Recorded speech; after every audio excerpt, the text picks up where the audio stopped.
Que se passe-t-il lorsqu'une mère voyant la douleur de ses deux enfants les rapproche doucement, non seulement comme frères et sœurs, mais comme deux cœurs brisés qui pourraient bien se guérir mutuellement dans un foyer paisible, empli de distance et de souvenirs non exprimés.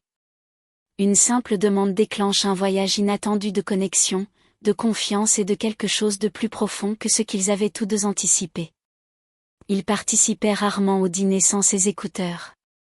Jacques n'était pas impoli, juste discret. Depuis la fin de ses études, il est rentré chez lui, parlant peu, restant le plus souvent seul. De l'autre côté de la table était assise Lily, sa sœur aînée de 3 ans, revenue quelques mois plus tôt après une rupture difficile.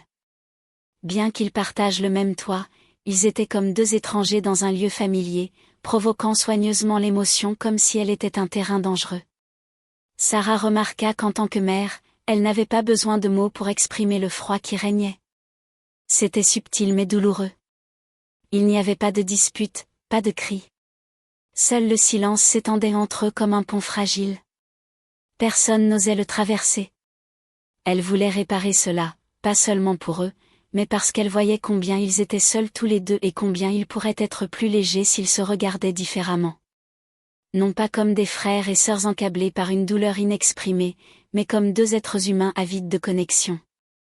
Un soir, elle se souvint de leur père, de sa façon de fredonner en cuisinant, de sa façon de mal prononcer les titres de films étrangers juste pour les faire rire. Lily rit doucement, mais Jacques se tut, les yeux baissés, la mâchoire serrée et quelque chose en lui se brisa.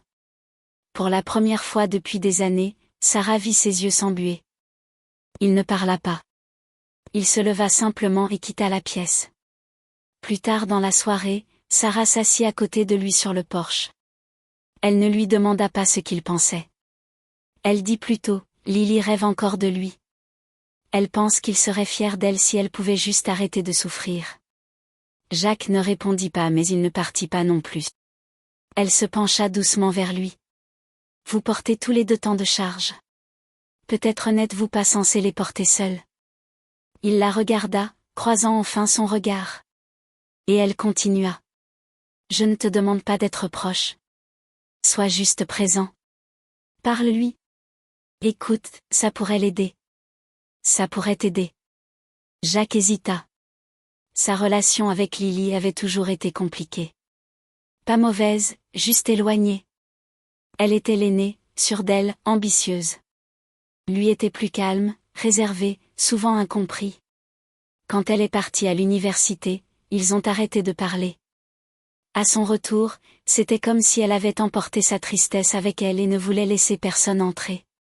Mais les mots de Sarah sont restés gravés dans sa mémoire cette nuit-là, résonnant longtemps après qu'elle se soit couchée. Le lendemain, Lily était dans la cuisine, écouteurs sur les oreilles, le regard perdu dans le vide. Jacques entra, s'arrêta puis s'assit en face d'elle. « Tu te souviens de ce voyage en camping en 2009 » a-t-il demandé. Elle leva les yeux, surprise. « Tu es tombée dans la rivière en essayant d'attraper cette grenouille. » Elle rit soudainement et sincèrement. « Toi, m'as poussée, dit-elle. » Ils sourient tous les deux. C'était la première fois depuis longtemps.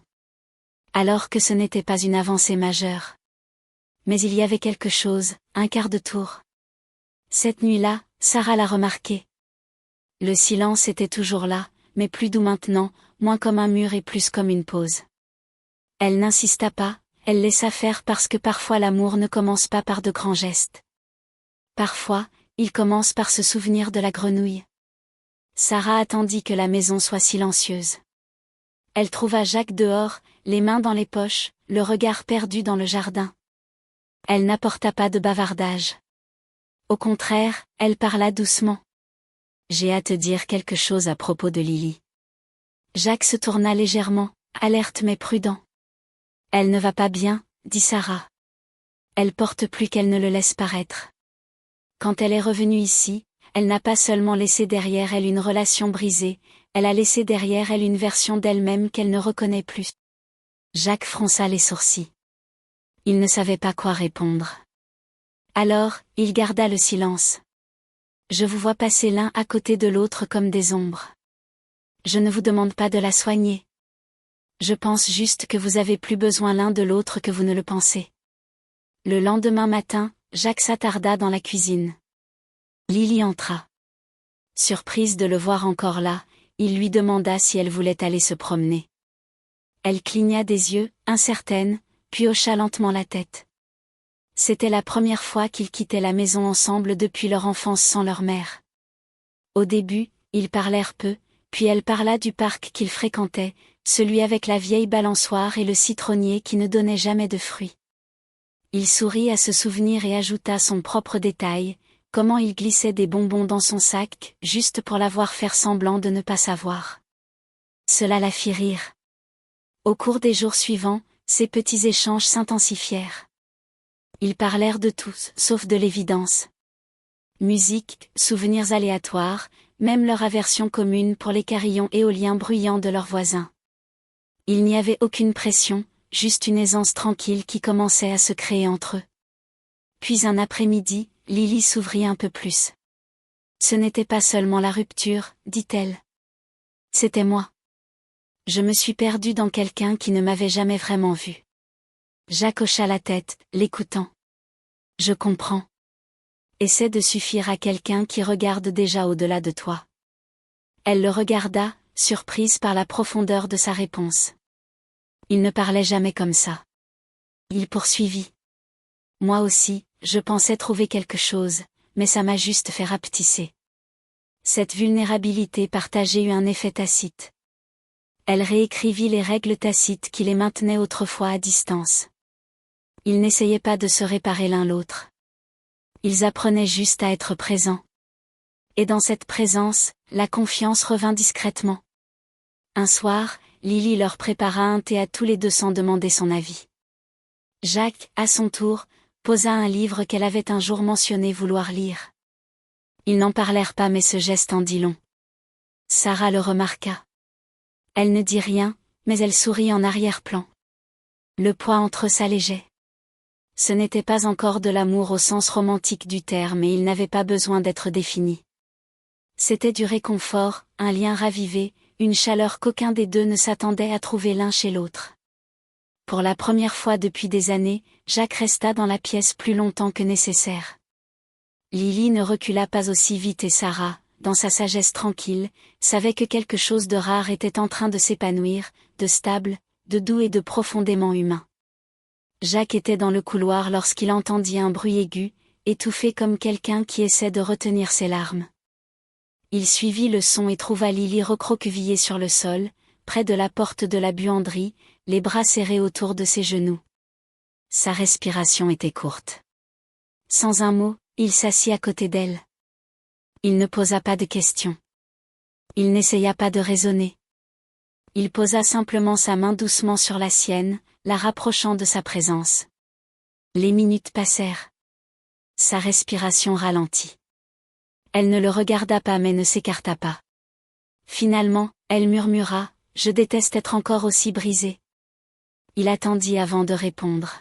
« Tu n'es pas brisée. Tu guéris juste à voix haute. » Ce moment fut quelque chose.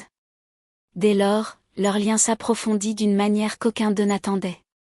Ce n'était pas une proximité forcée. C'était naturel, fluide. Ils commencèrent à regarder de vieilles séries qu'ils aimaient tous les deux, partageant le silence sans gêne, lisant dans la même pièce sans avoir besoin de remplir chaque seconde de mots. Il y eut une nuit où Jacques s'appuya contre la porte de la chambre de Lily, lui racontant un rêve qu'il avait fait d'enfant, volant dans le ciel sans direction, juste la paix. Elle écoutait avec des yeux doux, la tête penchée, non pas parce que l'histoire était spéciale, mais parce que c'était la sienne. C'est à ce moment-là qu'elle réalisa qu'elle était en sécurité avec lui. Ni sur ses gardes ni gênée. En sécurité. Lily se remit à écrire. Elle n'avait pas fait ça depuis des années. Jacques commença à cuisiner avec Sarah, essayant des recettes qui lui semblaient autrefois trop compliquées. Il se mit même à fredonner en coupant des légumes comme leur père le faisait. Lily l'entendit un soir et sourit. « Tu lui ressembles, dit-elle. »« J'en avais peut-être besoin, répondit Jacques. Leur petit monde changea de nouveau. Les émotions n'étaient plus cachées. Elles existaient ouvertement, même dans les regards et les pauses. Un jour, Lily lui prit la main en se promenant dans le jardin, non par nécessité, mais par instinct. Il ne broncha pas. Il la tint doucement comme pour reconnaître le chemin parcouru. Sarah observa avec une fierté discrète. Elle ne s'attendait pas à cela. N'aurait jamais imaginé que ces deux enfants, autrefois si distants, puissent construire quelque chose d'aussi tendre entre eux. Ce n'était pas une question d'étiquette. Ce n'était pas une question de bien ou de mal. Il s'agissait de se voir pleinement et de s'offrir, le genre d'affection qui n'avait pas besoin d'être expliqué. Ce soir-là, Sarah a parlé à Jacques pendant qu'il pliait du linge. « Tu l'aimes » demanda-t-elle doucement. Il marqua une pause. « Je ne sais pas comment appeler ça, » admit-il. « Mais c'est sincère. » Sarah hocha la tête. « Alors laisse les choses être comme elles sont. L'amour ne s'annonce pas toujours. Parfois il arrive simplement, doucement et sûrement. » Il y repensa longtemps après qu'elle eut quitté la pièce. Il ne savait pas exactement quand il avait cessé de considérer Lily comme sa seule sœur. Entre douleurs partagées et cœurs ouverts, le lien était devenu plus profond, défini non plus par des titres, mais par une signification. Et dans un monde qui se hâtait souvent de catégoriser l'amour, le leur grandissait sans qu'on ait besoin de permission. Ce qu'ils avaient n'était pas bruyant, il était constant et d'une certaine manière cela le rendait plus réel. Lily entra dans le salon, 2 tasses de thé à la main et en posa une à côté de Jacques sans dire un mot. Il leva les yeux de son carnet, hocha la tête en signe de remerciement discret et ils restèrent tous deux ainsi là, perdus dans leurs pensées mais enveloppés dans le même silence. Cela devenait leur routine. Ces petits moments constants qui n'avaient besoin d'explication. Le silence n'était plus vide, il était partagé, compris. Au cours des dernières semaines, ils avaient glissé vers quelque chose qu'aucun d'eux n'avait prévu. Ce n'était pas dit à voix haute, mais cela vivait dans leurs gestes. Quand Jacques se rappelait combien elle aimait son thé, quand Lily lui réservait le dernier morceau de chocolat, quand il riait de choses que seuls trouvaient drôles, il y avait une sorte de langage qui se construisait entre eux, fait de regards, de demi-sourires, de petites confessions murmurées avant de s'endormir. Sarah remarqua tout. La façon dont Lily se rapprochait. La voix de Jacques s'adoucissait lorsqu'il prononçait son nom, mais elle n'intervint pas. Elle avait depuis longtemps cessé d'essayer de diriger l'issue. Ce qu'elle voyait en eux n'était pas de la confusion, c'était du calme, quelque chose de rare et de complet, pas parfait mais présent. Un soir, tous les trois étaient assis dehors, une rare complicité. Ils partagèrent des souvenirs, des rires, de vieilles histoires autrefois trop lointaines. Il n'y avait aucune hésitation, aucune tension persistante, juste du réconfort. À un moment, Lily appuya sa tête sur l'épaule de Jacques. Il ne bougea pas. Sarah le vit et détourna le regard, non pas par gêne, mais par respect. Le lien entre eux n'était pas simple. Il n'était pas typique, mais il était profondément humain, né d'une perte, guéri par la présence et façonné par un choix. Ils n'étaient pas tombés dans quelque chose. Ils y avaient grandi. Et dans cette maison calme et imparfaite, entourée de lumière douce et de soirées plus calmes, l'amour trouva sa forme, pas bruyant, non étiqueté, juste stable, vrai, et exactement ce dont chacun avait besoin pour l'ensemble.